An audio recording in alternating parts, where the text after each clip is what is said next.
I can't do the hookup culture, and I can't do the I'm going to tell you one thing, but I'm actually seeking something else culture. I'm tired of trying to read in between the lines. I'm done. And not to like toot my horn or be egotistical or anything, but like I have a really good job and I own my own house and like I have my own car. I have a good family and a great group of friends. Congratulations! You know what's interesting is how a woman will simultaneously brag about how she has a job and owns a Toyota Camry while at the same time say that men who do the exact same thing are somehow doing the bare minimum. But at the exact same time, they will assume that insanely good-looking, filthy rich, and well-established men somehow see a woman with a job and a Camry as prime dating material. And what's even more interesting is when those very same insanely good-looking, filthy rich men will literally tell a woman to her face that she is wrong, that very same woman will stick to her guns so fiercely that she will try and alter reality itself instead of admitting that she was wrong. And I just feel like if I can't find somebody who is interested in more than just sex, what the hell is going on out there? And actually, I have kind of lost interest. Like, I gave it a good 6 months. I just can't do it. So one of the things I learned this year is just to be happy being me. And I'm really glad that I did that before I went out and tried to date, because I am just happy being with me. I have 2 cats too. So I have like the crazy lady cat starter kit. Maybe I'll have to add to that. I don't know.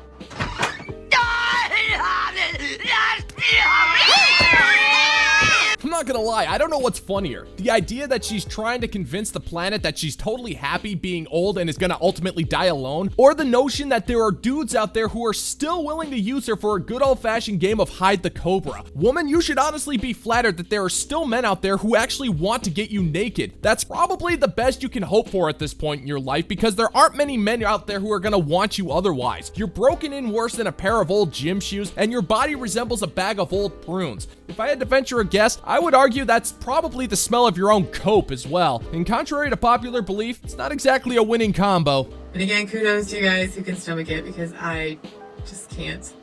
And like on top of that, I have no idea how my husband juggled like 7, sometimes more people at the same time. Like, ew. My only sort of regret is going through my divorce. I told my husband, you know, doing what you did is gonna leave me alone for the rest of the night of my life. Like, I'm never gonna be able to trust anyone. I'm never gonna be able to find anyone that's gonna deal with my demons. And I think part of this getting back into dating was to prove that wrong. Like, I didn't want that to be right, but unfortunately, I think it is. I think it's correct. I would not want to visit my demons on anybody, let alone somebody that I actually cared about, right? So I think, yeah, I'm done. So if anybody needs me, my weekends are mine. I'm doing anything that I want. I'll probably pick up a few hobbies and possibly a few more cats. What the heck, right? All right. Alright, so here's a question for you. How exactly do you expect men to just put up with your demons? Do you just expect them to adapt to your endless interrogations, aggressive behavior, and victim mentality? Would you tolerate that from a man? Of course not. You expect men to have their trust issues resolved and their demons laid to rest before even considering a mere foray into the dating market, while at the same time you feel like you shouldn't even have to lift a finger to even start the process. And for the men who actually go through that process, we end up finding some peace, and there is no chance in hell we are gonna let you disrupt that. So go on ahead and take yourself off the market. We honestly couldn't care less. Good luck. Hey y'all. Okay, so I haven't gone out on a date in like 3 years, which is totally fine. It was my choice. But recently I decided to give it a try and go out on a date, and it went well, but it didn't go anywhere. Nothing happened. He was nice, but that was it. See you later!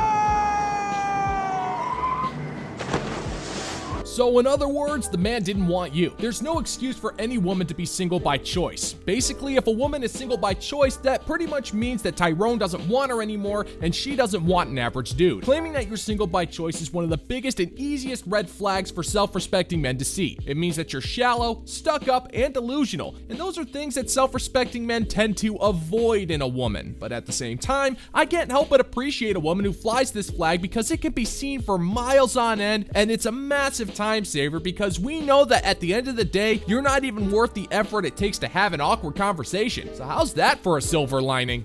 But you know what did happen? I messed up my car. I got so nervous backing out of the drive while he was standing there watching, and I scraped my car up. Completely embarrassing.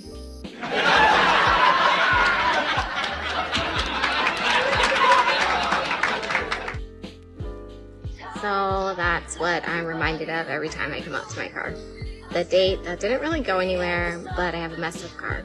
Really need to get that fixed. Hope you guys have better luck than me.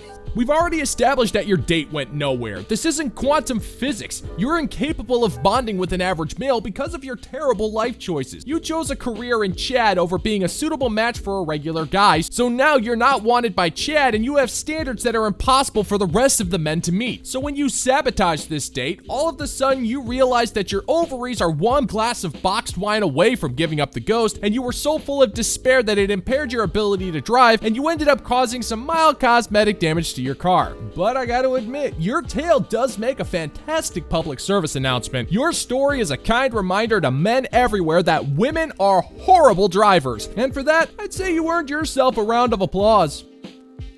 Whoa! In the words of William Shakespeare, now is the winter of our discontent. At least on the dating apps. I've been very intentional about my dating goals. I've set realistic age parameters. I've gotten a lot of matches, and I've gotten a lot of fellas who are tired. I mean, they just blow right in with for misery. They can't carry a conversation, but they want to be entertained, and also they want you to chase them. And they've all just gotten out of a really bad toxic relationship with a crazy ex. Really? So it's the winter of your discontent simply because the majority of men on dating apps have been put through the ringer by toxic women? You do realize you're partly to blame for this, right? Lest we forget, your dating advice advocates for the psychological abuse of men just so women can feel happy in the relationship. These men, many of which have been legitimately traumatized from this treatment, just want to feel desired by women because they've been denied that feeling for years. And your response is to kick a man while he's down and just say he's tired and miserable. Meanwhile, if the same thing happens to you, you expect nothing less than a man to swoop in and fix you. I would ask you if you could see the hypocrisy, but to quote my landlord, you couldn't tell your diseased Limburger Catherine from a hole in the ground. Now, for all my male viewers out there on the apps, if this is the same energy you're getting from ladies on the apps, then shame on them. Really. That's not how you date. That's how you treat a coworker you don't like. You know, the one who keeps asking questions at the end of a meeting. Wow, that's fantastic work, man. You have the wisdom of a 6,000 or 7,000-year-old man. That's fantastic. We don't have to fill up the whole blackboard after all.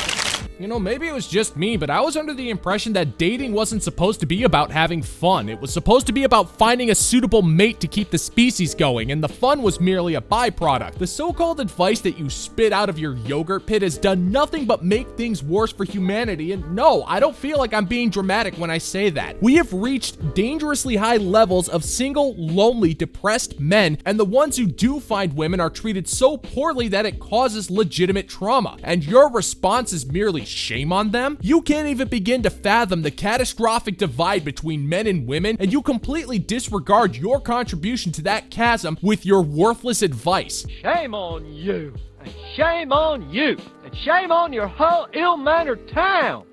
So, I'm very happily back to my boy toys, at least on the dating apps. They can joke, they can banter, they enjoy a woman who does the same. They ask questions, they can have deep, meaningful conversations, or they can be playful, they can flirt, they can pursue. There's a zest for life there, a curiosity, a vibrancy. They're fun, like dating should be.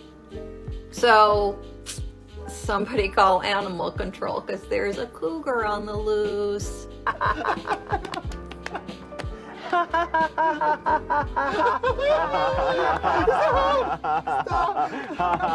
Right, so instead of trying to understand why the current state of men is the way it is and maybe help guide women towards preventing this problem from getting any worse, you're just going to ignore the problem in its entirety and go focus on your own pleasure. Sure, why not? I wouldn't expect anything less. You got what, maybe a few years of minimum desirability left in you? I don't blame you for trying to get what you can while you can. Meanwhile, just so you know, many of those men that you disregarded, frankly, we've had enough of your bullshit. We're putting in the work to grow stronger physically and mentally. You've had your turn and now it's ours. And we're growing an appreciation for life that you cannot possibly comprehend. Now you'll sit there and try to cope and say that we're just being bigoted, bitter, and hateful, but frankly, nothing could be further from the truth. We're merely giving you the same courtesy that you gave us by completely ignoring you and disregarding your existence. You had your chance, and you pissed it away only to find yourself bragging about the 2 minutes it took for a drunken 20-something to play tiddlywinks with your musty sinkhole.